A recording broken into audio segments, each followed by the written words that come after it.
Alaska is a great adventure, and there's a lot of things you can really love and appreciate about the state, but also it will keep you on your toes, and there's some things out here that could kill you that might actually surprise you. So we're going to be talking about that today. Before we get started with that though, real quick, my name's Jamin. I'm an associate real estate broker up here in Alaska. My mission is to help you to build an intentional and significant legacy for yourself and your family by coaching you in real estate, and we're going to be talking about all the fun things that can actually kill you up here that might actually surprise you. Make sure you give this video a like, subscribe, and let's jump into it. First thing on the list of the things that can kill you that you might not fully appreciate can do that are moose. Now, for those of you who aren't aware, a moose is an enormous deer, okay? It is the largest member of the deer family. It is about the size of a horse, and it has a bad attitude if you get up in its space. If you ever come between a sow and her calf, that is not gonna, is that the right word, sow? You know what? Actually, I don't think it is. If you come between a cow and her calf, that's not going to be a good thing. I don't know if cow's right either. Okay, if somebody knows the answer for this, post it down below. I'm drawing a blank. Long day of shooting video. But either way, you do not want to come between a mama moose and her baby moose. That's going to be bad news for you. They actually have quite a few videos out there of people who messed around and found out with moose. Okay, they're large, they're quick, surprisingly. They can run through snow really easily with their long legs, and also bad attitude. So give it its space. Do not try to pet it for God's sakes, and just have a lot of respect for it, because those legs mean death to you if they're aimed at just the right distance, and those hooves are like really sharp too. So by all means, stay away from them. Okay, they're dangerous. Second thing is mudflats. Yeah, mudflats are very dangerous out here, and what those are is you look around the places where you have tides with the ocean, you'll see like just mud as far as you can see, and you look at those and it's like, oh, that's cool, we'll just walk out there real quick. Well, what you don't know is you are slowly sinking in, and those silt in the mud actually starts to suck down on your shoes and whatever it is that you're walking around in. If you stand around too long, then it just starts taking you down more and more and more, and before you know it, you're completely stuck and you can't move anywhere, and the tide's coming in, pretty much you're dead. If you find yourself stuck in mud flats, do not try to figure it out and then call someone immediately and get the emergency response out there so they can hopefully get you out of there before the tide comes in, or before it's too late and you've sunken too far in, because that is not a great way to go. Kind of on the same vein here, number 3 here is going to be silty river water. And where this can become dangerous is if you are doing something like river rafting or canoeing and you fall in and it just looks like really murky water, and you just think, okay, well, it's water, but it's murky, but it's all going to be the same. It's not going to be all the same, because what happens is that water's murky from all the silt, which is a bunch of rocks that the glaciers have just ground down into like this really fine powder. And that sounds really innocuous and really harmless until you get into the water and you really appreciate that silt can like cling to your clothes and it starts weighing you down. So you have to be very careful if you're around these rivers that are fed from the glaciers, that you're not staying in too long. A couple reasons for that. Number 1, it's cold and you can get shocked. But number 2 is that silt will actually weigh you down. So you have to be pretty careful around that water, even if you have a life vest and everything else.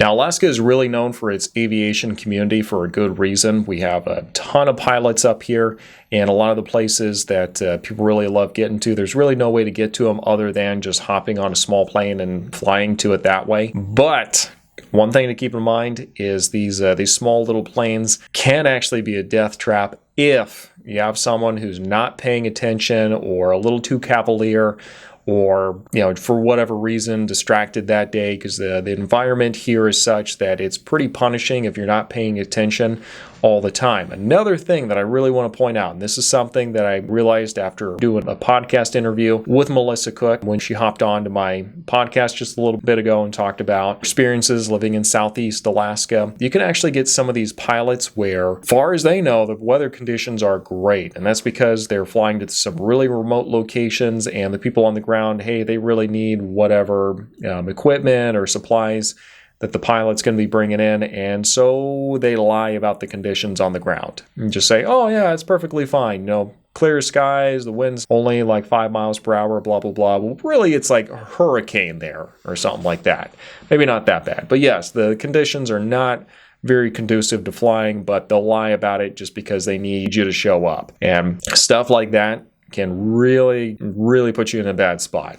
So for that reason, if you are going to charter one of these small planes, just kind of have a good feel for the pilot. And if you get a sense that this guy's a little too much of a cowboy, then I might wait for the next one. Let's go and take a break real quick here. For those who've been watching for a bit, you do know that I host a podcast, as I alluded to before, where I interview people who have lived in Alaska or people who have recently come up here to kind of talk about their experiences and everything that they have to discuss about the local area, what they think, what they like, what they don't like, how they get here, what they would do differently, all that good stuff.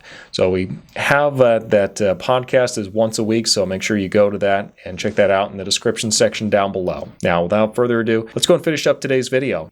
You know, during the summertime, one of the biggest perks is you have sunlight nearly 24/7. Well, some people would call it a perk, but it's kind of a double-edged sword, though, because it's going to be tons of sunlight, so you can go out there, you can do stuff.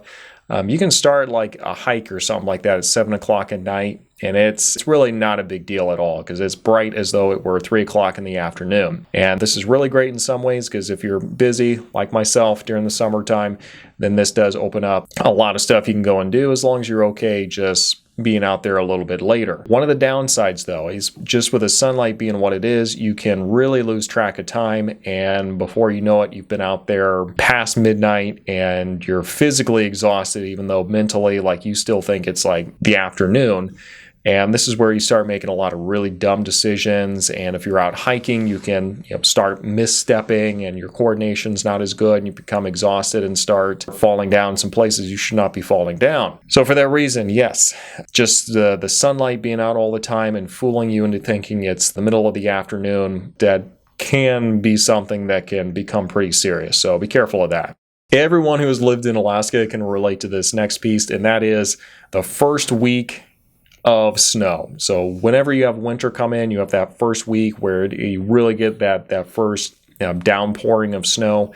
This can be kind of a hazardous time just because most people up here are going to be pretty new to the state, and some of them have driven on snow and a lot of them have not. And so for that reason, a lot of them are kind of figuring out what it's like driving on snow for the first time.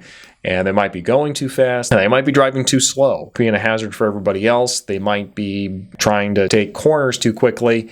They might be trying to, just do these California stops where they get right up there and think they can just slam on the brakes and the car is going to respond. There's a lot of things that can go wrong. And if you're not used to driving on the snow and on the ice, then it can definitely be pretty hazardous for everybody out there. If you are even up here and you're used to driving in all those conditions, you've been doing it for years, it's still been like 4, 5, 6 months since you've driven on any snow or ice. So there's going to be a little adjustment period for everyone regardless how long you've lived up here. But yeah, if you are you're coming up here and you're just trying to mind your six and make sure that you're being as safe as possible, I probably would stay away from the roads for the first couple of days when the first snow hits, just because everyone's trying to get it figured out and it's a complete chaotic mess out there. Last but not least, the 7th most surprising way you can die in Alaska is by volcanic eruptions. Now, it's not very likely that you're going to be on one of these volcanoes when they go off, but still the chances are nothing, because Alaska does have volcanoes, because we are in that ring of fire, which is the reason we get a ton of earthquakes as well. And it actually just dip netting, just as you're standing in the Kenai, and you're like looking out, or the Kasilof, and you're looking out and you're seeing all the mountains across the ocean bay there. Those are actually volcanoes, and no one knows for sure like when they're going to go off next. And there's always talk of volcanoes out on the Aleutian chains that are going off. You just never know when they're going to go off. So yeah, we're going to have that as a surprising way you can die if you happen to be close to one of those volcanoes when they do pop off. So this has been my list for the 7 most surprising ways you can die in Alaska. I sure hope it's been entertaining, hopefully educational as well. If you have anything else you'd like to include in here, do make sure to throw those in the comment section down below. And again, thanks for watching. We'll see you next time.